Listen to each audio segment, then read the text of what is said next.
Bem, meus irmãos e irmãs, estamos reunidos mais uma vez no meu canal do YouTube, Hora do Macabeu. Sejam todos bem-vindos. E esse é o canal católico que mais fala a respeito do Apocalipse. E aqui não tem conjecturas lúdicas, não tem sofismas.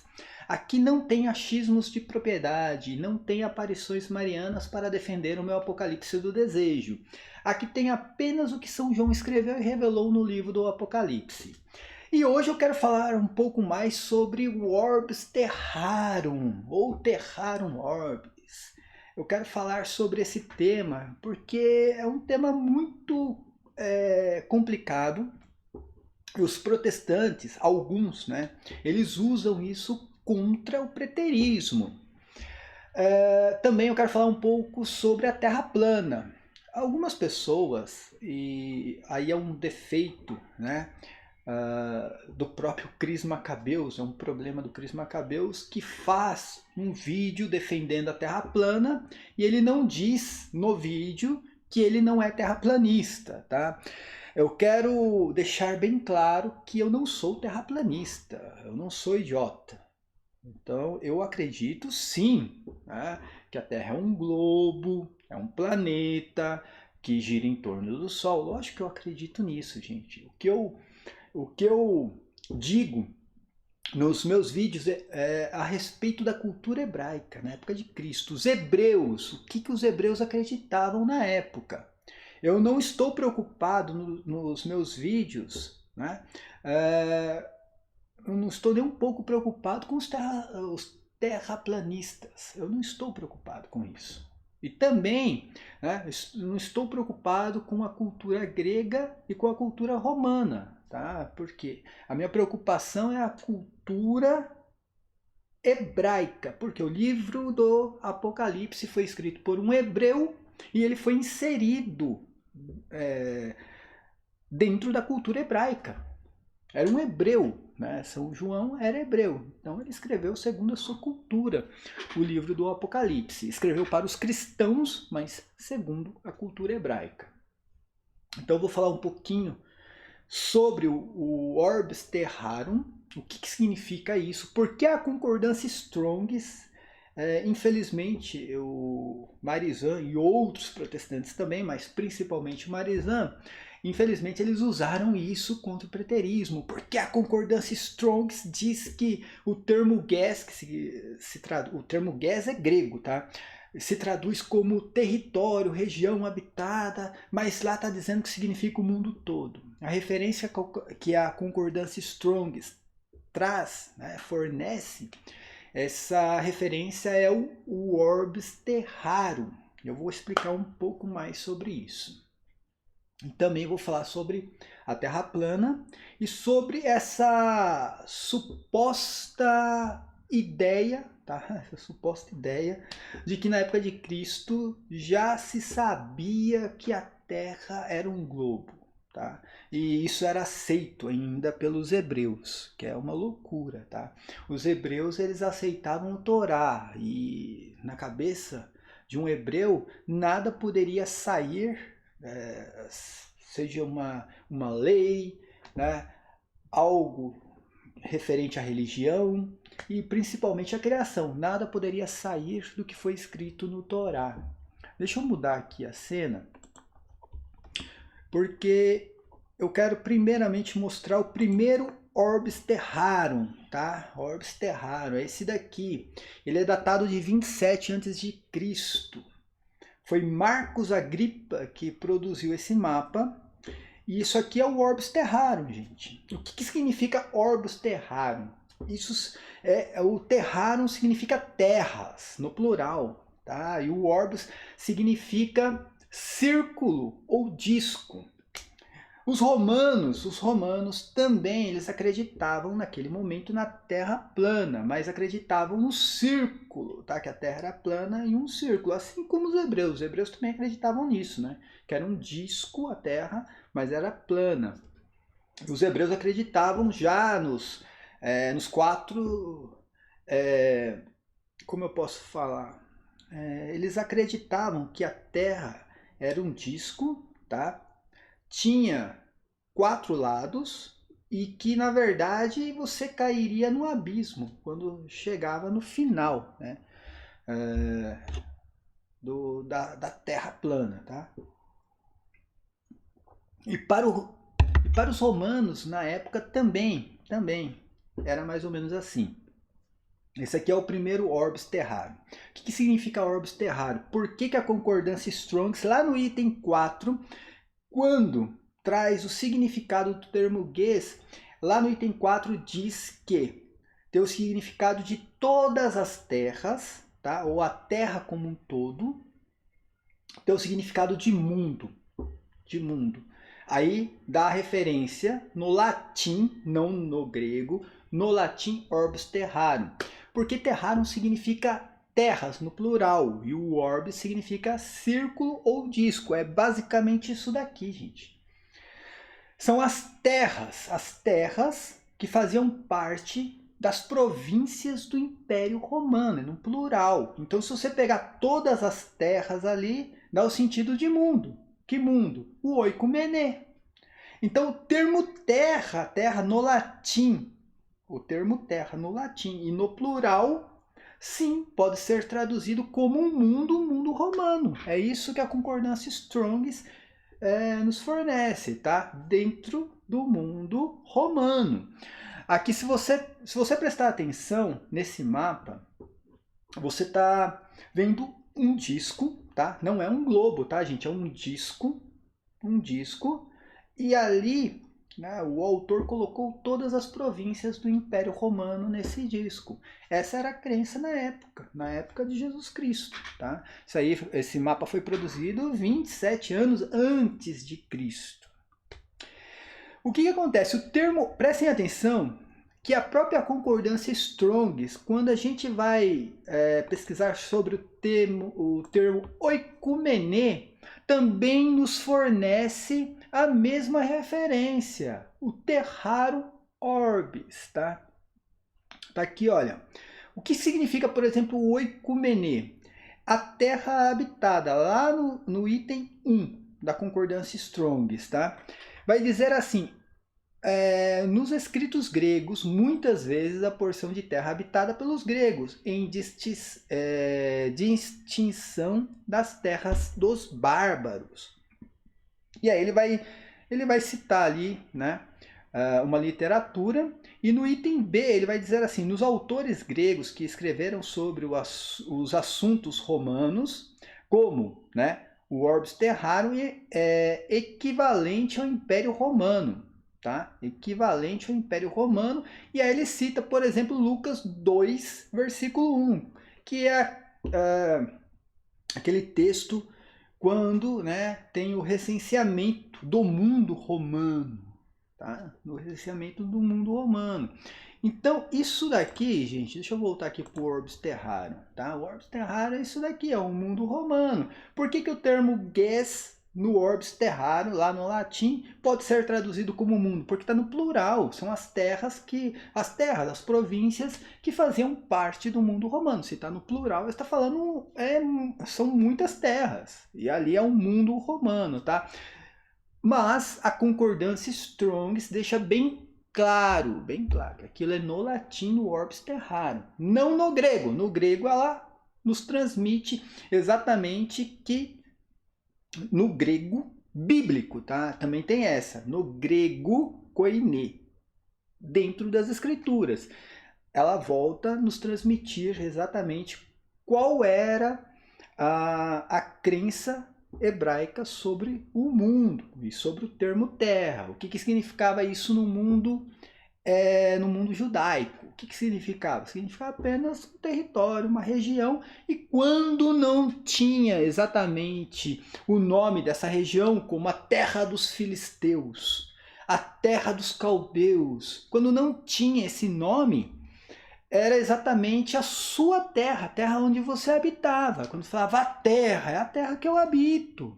Então, quando você vê lá os habitantes da terra, é a terra do autor. Qual era a terra do autor? Exatamente Israel. Tá? E não tem outro significado dentro das escrituras. Não tem outro significado. Tem uma diferença. Antes das nações, porque antes do dilúvio só existia um território E aí sim você poderia colocar o termo Ges como um mundo fora das águas, tá? Porque se a crença dos hebreus era o cosmos formado pelo céu, terra e mar, tá? E a terra que surgiu das águas. E aí você poderia... Então, antes do dilúvio, não tinha as nações. As nações passaram a existir depois do dilúvio, né, com os filhos de Noé. E ali se dividiu o quê? Os Ges, tá? Eu estou falando aqui, ó, licença poética, tá? Mas são as terras, os territórios, ali se dividiu os territórios. Mas antes do dilúvio, quando se falava em terra, se falava em uma terra que não tinha nome de território. Se falava apenas numa porção de terra que surgiu entre as águas, tá? E depois do dilúvio tem aquela separação ali das nações. Depois da Torre de Babel tem o quê? As línguas. E ali foi, né, separando as etnias também. Antes do dilúvio, se usar, ó, poderia até usar o termo Ges antes do dilúvio como mundo, mas não como planeta. Olha que interessante. Não como universo, como planeta, como cosmos, e sim como o mundo habitado apenas, tá? Um mundo habitado, um mundo e um todo habitado. Isso quer dizer o quê? Que significa planeta? Não, porque as águas não faziam parte desse mundo, entende? Então as águas não fazem parte do Ges. O Ges é o contraste, a oposição às águas e o céu, o Ges. A mesma coisa, o mar é a oposição ao Ges e o céu. Sempre tem essa oposição para os hebreus. Antes você poderia citar um mundo todo, uma região toda habitada. Aí você poderia até usar, mas depois, por exemplo, do dilúvio não tinha como usar o termo Ges, e eu estou até fazendo um estudo sobre isso e vou fazer um vídeo sobre isso. Que depois do dilúvio não há possibilidade nenhuma de usar o termo Ges como uma região única dentro do cosmos. Não tem como, você não vai encontrar isso. Tá? Mas tem alguns textos que falam a respeito da face da terra, gente. A face da terra para os hebreus era o chão no qual eles pisavam. A cobra, ela rastejava pela face da terra, entendeu? Tá falando o quê? Ali já tá falando de elemento árido, tá? Ali, aquilo que você pisava, aquela poeira ali que você pisava. Então, quando fala face da Terra, não está falando de planeta também, não está falando de mundo, está falando daquele local onde você pisava, no local que você estava andando, tá? E sempre esse termo aparece em oposição ao mar e o céu. Então, gente, isso aqui eu estou mostrando para vocês que é o primeiro Orbis Terrarum, tá? Nesse caso aqui, para o mundo romano, ainda a Terra era plana. Tá? Você está vendo o disco do mundo romano. Isso aqui era a crença romana. A partir de 1570, depois foi o primeiro mapa, né, o Atlas. Foi o primeiro mapa do mundo todo. E ali, a partir de 1570, já se tinha a ideia que a Terra era um globo. Já se tinha a ideia que a Terra, né, girava em torno do Sol. Eu não sei, aí é uma questão que eu não entendo muito de ciência, tá? Eu já não sei exatamente se em 1570, né, todo mundo já tinha a crença de que a Terra realmente era redonda, que se girava em torno do Sol. Eu não sei. Eu só sei que em 1570, sim, já se tinha estudos sobre a Terra ser redonda, girar em torno do Sol, girar em torno dela mesma. Já se tinha esse estudo aí, até um bispo católico que levantou essa ideia, né? Mas antes de 1570, antes do mapa de 1570, o Orbis Terrarum era isso aqui, tá? O Orbis não era globo, o Orbis era apenas um disco. E se você pegar o termo no hebraico também, né, quando falava de mundo ali, o termo hebraico dá a entender que é um disco também, não um globo, tá? Não tinha ideia. Ninguém tinha ideia do globo que a Terra se movimentava, ninguém tinha essa ideia. Tá? A crença era que o Sol se movimentava, a Lua também. E se você olhar sem nenhum tipo de ferramenta, você vai perceber exatamente que é o Sol que se movimenta, gente. É natural isso. Eu fico. Realmente, cara. É, eu fico dando risadas quando eu vejo alguém. Não, mas na época de Cristo já se sabia que a Terra era redonda. Como que o cara ia saber isso? Como? Aí tem esse grego aqui. Deixa eu voltar para a tela única. Deixa eu pegar o nome desse grego, porque todo mundo usa ele, né? Erastóstenes de Cirene, tá? Acho que, se eu não estou enganado, ele veio em Alexandria. Foi um matemático, né? Um poeta, um geógrafo, astrônomo na Grécia Antiga. E todo mundo usa ele para dizer que na época de Cristo já se sabia que a Terra era redonda. Gente, prestem atenção, porque ele não deixou muita coisa escrita a respeito do que ele tentou fazer, tá? Então se levanta ideias, suposições sobre o que ele tentou fazer ali, a medição da Terra. Ele não deixou muita coisa escrita. Mas supostamente, vamos pensar assim, o mundo antigo, 200 anos antes de Cristo, um grego, sei lá, inspiração divina, inspiração do Espírito Santo, descobriu que a Terra era redonda. E isso passou a ser regra no mundo antigo, porque um grego, um matemático, descobriu que a Terra era redonda. Você acredita mesmo que os hebreus mudaram todo o conceito deles, né? Os hebreus mudaram todo o conceito que eles tinham a respeito da criação, que foi escrito por Moisés no Torá. Eles mudaram porque um grego, um matemático, supostamente descobriu que a Terra era redonda. Você acredita mesmo nisso? Sério? Você protestante que segue aí a Matíria e a companhia toda, né? A companhia limitada. Você acredita mesmo que um hebreu na época de Cristo, por causa de um matemático grego, né? Olha que, imagina, né? Um pagão, um matemático grego descobriu supostamente, descobriu que a Terra era redonda. Você acredita que ele jogou tudo no lixo a crença que ele tinha segundo, né, os escritos de Moisés, por causa desse matemático grego? Realmente, é impressionante isso daí. Né? E no mundo romano também não iria ser diferente, tá bom?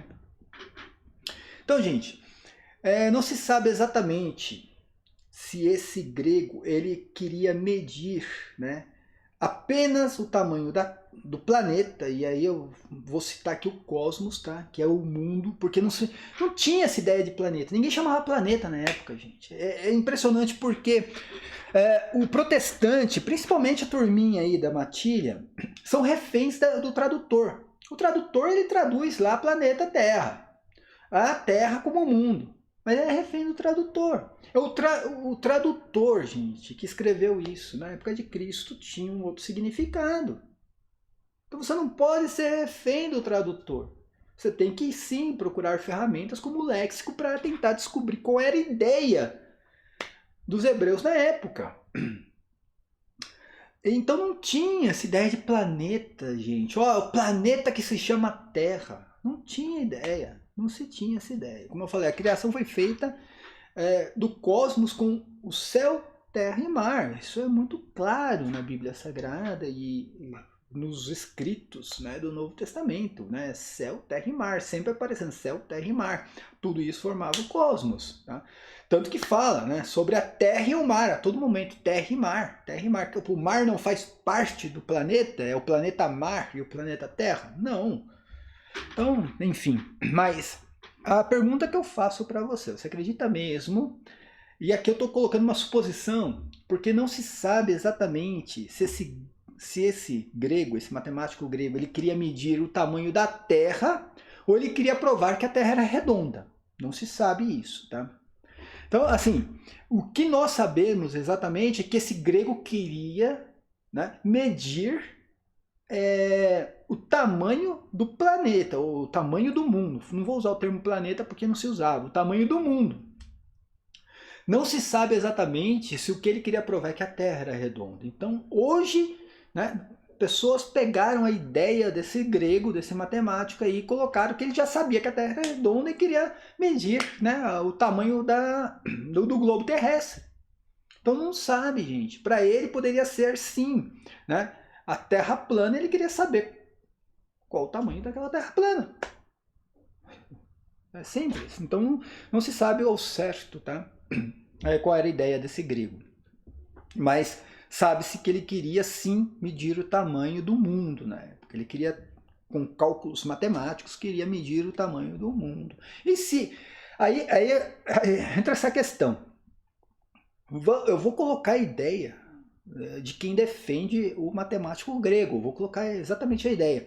Segundo essas pessoas aí, ele já sabia que a Terra era redonda. Não sei como ele iria descobrir uma coisa dessa, sério.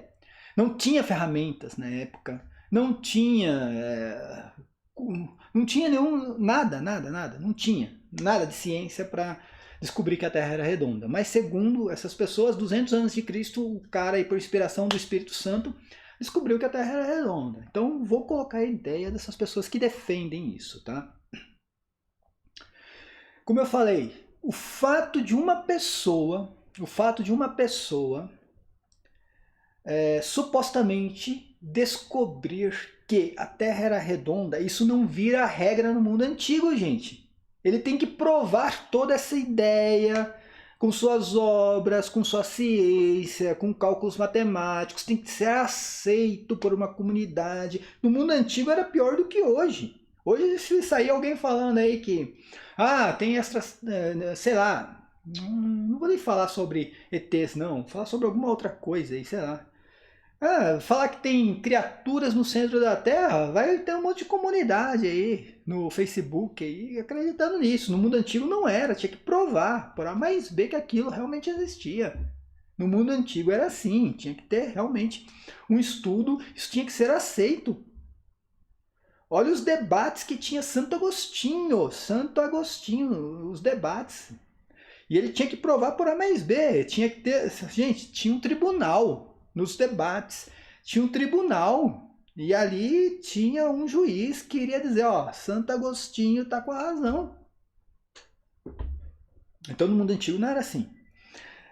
Agora, supostamente, esse grego foi lá e descobriu que a Terra era redonda. Pronto, virou regra para o mundo inteiro. Agora ficou sabendo que um matemático grego descobriu que a Terra era redonda. Vamos mudar todos os conceitos que nós temos. Todos os conceitos existentes em todas as bibliotecas, né? Que não se tinha também muitas bibliotecas na época, mas vai mudar tudo por causa de um grego que saiu do nada dizendo que a Terra era redonda? Claro que não, principalmente para os hebreus, tá? Os hebreus jamais eles iriam mudar a ideia e a crença no Torá e nos escritos de Moisés por causa de um matemático grego, tá bom? Então, voltando aqui, tá, gente? Falando sobre a concordância Strong's. Quando a concordância Strong's diz que o termo gas, tá? O termo gas, no item 4, pode ser usado como mundo, ele está falando sobre isso aqui, ó, o orbis terrarum no mundo romano, tá? Porque o orbis terrarum são terras que formam o quê? As províncias do Império Romano. E quando fala sobre o oikomenê, também é citado aqui o orbis terrarum, tá? Porque o que é o oikomenê? Eu já expliquei isso. O oikomenê é o mundo do Império Romano, o mundo conhecido. O que era fora do oikomenê são os bárbaros, né? Porque era um mundo desconhecido que não tinha importância nenhuma. Então o mundo conhecido era o oikomenê. E qual era o mundo conhecido? Exatamente isso aqui, o orbis terrarum. Né? O mundo conhecido, o orbis terrarum. E aí, dentro do orbis terrarum, por que o termo gas traduzido para o latim pode ser usado como mundo? Porque no plural são terras. Simplesmente, são as terras do Império Romano. Se você colocar todas as terras, todos os territórios, aí você pode citar sim o mundo, dentro do oikoumene, tá bom? Então, o termo ges traduzido para o latim, dentro do oikoumene, que é o mundo romano, sim, no plural, o termo ges no plural traduzido para o latim pode ser usado perfeitamente como mundo, que não vai mudar em nada no preterismo. Não vai mudar em nada o preterismo, porque o preterismo faz exegese em cima do grego koine dentro dos escritos bíblicos. Não faz a exegese do preterismo não é feita em cima do orbis terrarum, gente. A não ser quando eu falo sobre o oikoumene, a diferença de oikoumene para cosmos. Aí eu tenho que usar o orbis terrarum, beleza, tudo bem? Mas não vai mudar em nada na interpretação preterista, tá bom? Pessoalzinho, se inscreva no canal, aperta no sininho, dá aquele like maroto mesmo no meu vídeo, por favor, e também nos outros canais católicos, tá? Já fazendo aqui, né, a propaganda, o Robson 2.0, Inquisição Online, Pro Veritate, De Leigo para Leigo, Sic et Non, o Universo Católico, o Cláudio Campos, vários canais católicos aí, vamos dar essa moralzinha para os canais católicos, tá? E aqui, né, com a minha nova webcam aqui, veja, gente, eu tenho que fazer os vídeos no escuro, porque a webcam é muito clara, então assim, eu tenho que apagar a luz, fechar a janela aqui, eu tô no escuro, gente, tô no escuro, né? Não parece que não, mas eu tô no escuro aqui, tá? Então, paz e bem a todos. Ah, sim, quem puder contribuir com o meu canal, né? Contribuir financeiramente, ó, o QR Code aqui, opa, tá invertida a câmera, tá, gente? Então, o QR Code aqui do lado, tá? O QR Code aqui do lado. Se você quiser fazer um Pix através do QR Code, fica, né, à sua disposição. Tem também a chave Pix, que é o meu e-mail, crismacabelos@gmail.com. Tem a opção do Apoia-se, se você quiser fazer uma contribuição mensal, né? Todo mês tem o Apoia-se e tem o Clube de Membros do canal, que tem 3 opções no Clube de Membros do canal. A primeira opção lá são os ressuscitados, tá? O grupo dos ressuscitados. Tem o grupo dos atribulados, que é a segunda opção, e tem o grupo dos arrebatados, tá? Se você quer ser um ressuscitado, é R$ 1,99. Os atribulados, R$ 4,99. Se você quer ser arrebatado, tem que pagar R$ 7,99. Aí fica a sua escolha lá no Clube de Membros, tá bom? Então, paz e bem a todos. Até a próxima. Amém.